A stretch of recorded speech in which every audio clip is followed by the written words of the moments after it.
Hey there, everybody. Pete Pardo here from Sea of Tranquility. Welcome to a little film review here today. We don't do too many of those as far as music films, but every now and then some notable ones do come up. This one in particular, very, very noteworthy. This opened up in theaters, back a little bit ago. It's recently been streaming on Showtime, on cable TV on Showtime. The film is Dio, Dreamers Never Die. Just about a 2 hour long film directed by Don Argot and Demian Fenton. Okay, this is basically a documentary on the life of the great Ronnie James Dio. For anybody who is a fan, I know some people went out and caught this in the limited run, the theaters. I didn't get a chance to do that. I had to wait till it kind of came on, something I could watch at home, and had a chance to catch this last night on Showtime. It's been up there for about a week or so, I think. And if you're a fan, you got to see it. All right, basically, it is a very well put together film that chronicles the life and death of the great heavy metal vocalist Ronnie James Dio, all the way from very humble beginnings upstate in Cortland, New York, even further upstate than where I live. And I'm kind of middle of the state anyway. We always call ourselves upstaters, but not really. But, Ronnie was from, Ronnie Padavona was from upstate New York, Cortland, New York, and got his start, playing bass in a little local band. Eventually moved to lead vocals, and you know how the whole story goes. And eventually that band formed into more of a rock band after singing, basically 50s style music in the late 50s, early 60s. And then when rock and roll and the Beatles became big, started doing more rock-based music, and eventually that early band formed into or became Elf. Elf got the attention of record label people, and specifically the band Deep Purple. They went out on tour with Deep Purple. That eventually led Richie Blackmore to take an interest in the vocals of Ronnie James Dio and his band Elf. He was already looking and thinking to leave Deep Purple right around the time of the Stormbringer album and tour. So then, of course, he decides to form Rainbow. He basically takes most of Elf with him, and the Rainbow, eventually the Rainbow Rising lineup and all that sort of thing. That only lasts a couple albums before Ronnie and Richie part ways, and then he goes on to meet up with Tony Iommi from Black Sabbath. After Ozzy leaves Black Sabbath, that becomes the Heaven and Hell and Mob Rules era of Black Sabbath, right? So, and then, of course, that only sees a little short window of opportunity. Sabbath is back on top of the world again, but, of course, friction going between the members there. And Ronnie and Vinny Appice wind up going and forming the Dio band. And they talk about, and again, they talk about all these relationships that Ronnie had with all these musicians and in all these bands. And, with, the hard times and the really good times. And I think it's really great to have his wife, Wendy Dio, who is there throughout the entire film to kind of interject, what Ronnie was going through all these highs and lows, and with how they were doing as a couple, how difficult it was for them. Of course, because she became Ronnie's manager after a certain point, especially during his solo, during the Dio band era, and how that worked out for the two of them, and again with the changes in the music climate, right? Because the Dio band did very, very well for a number of years, but then as the 80s moved into the early 90s, they talk about the arrival of the Seattle scene and grunge, and how that kind of put the kibosh on a lot of the hard rock and metal bands that were really popular at the time, and how then Ronnie, struggled.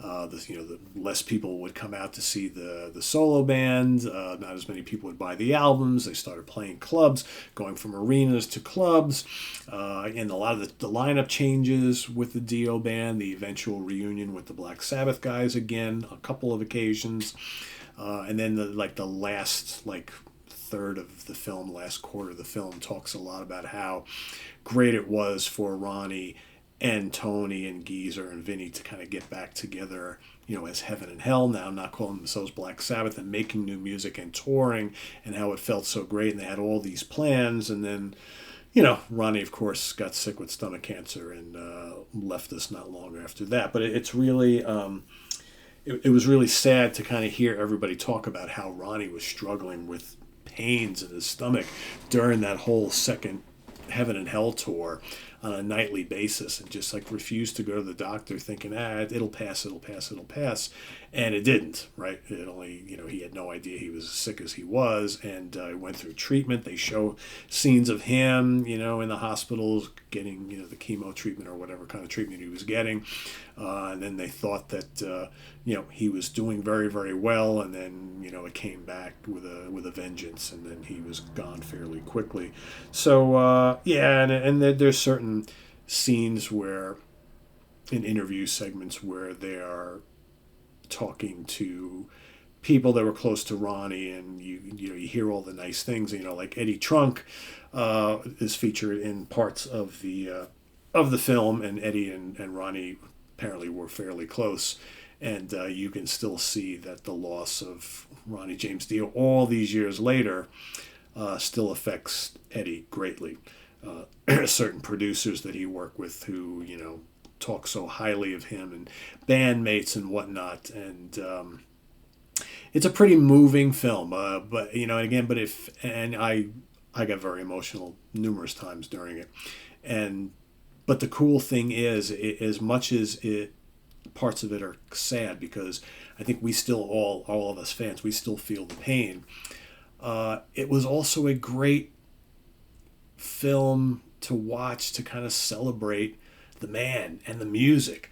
I mean, they have all these great clips of him up there with Sabbath and with Rainbow, and you hear all these clips of all these great songs. Man on the Silver Mountain and Stargazer and Sign of the Southern Cross, and all the Heaven and Hell and all these fantastic songs.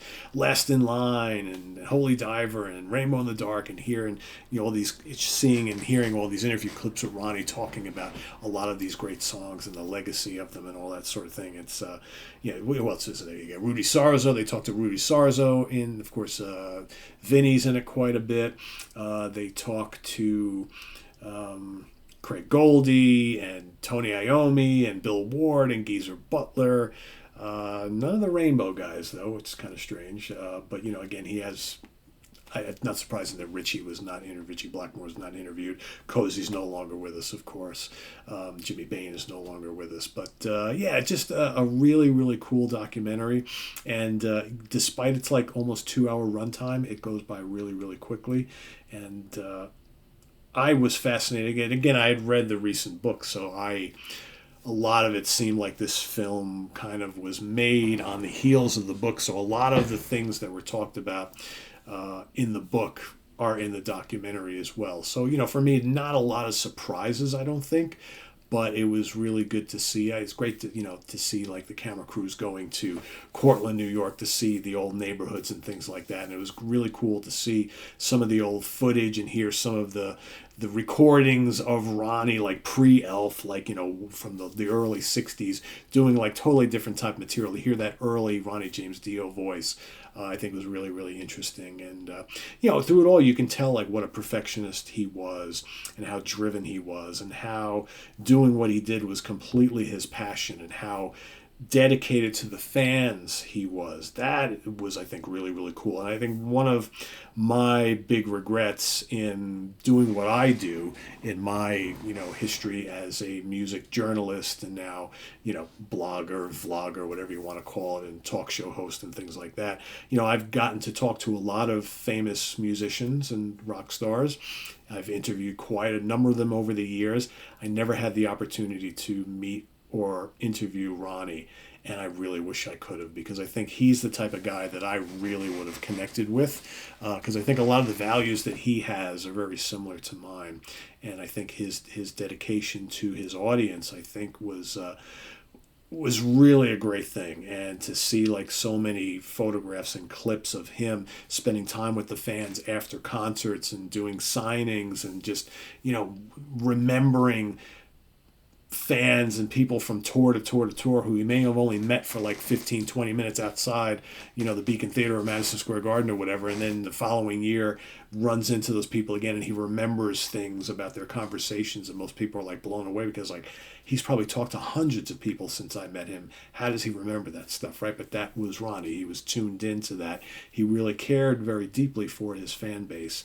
And that was a very important aspect of what he did. So a very, very cool documentary. If you're a Dio fan, you absolutely need to see it, and see it as soon as you can. Like I said, it is playing on Showtime right now, so you can watch it on demand whenever you like, and I highly recommend it. Really, really well done. So Dreamers Never Die, the story of Ronnie James Dio. Check it out if you haven't already, and let us know what you think in the comments below. Visit us on the web at www.seaoftranquility.org. We're on Facebook, we're on YouTube, all together, all the damn time. Thanks for watching. I am Pete Pardo. Please subscribe if you haven't already, and click on that notification bell so you get alerted of all of our content as it posts. And please do hit the like button before you leave. Very, very important. And we'll see you soon here on the channel with more stuff. Thanks for watching. Take care. Bye-bye.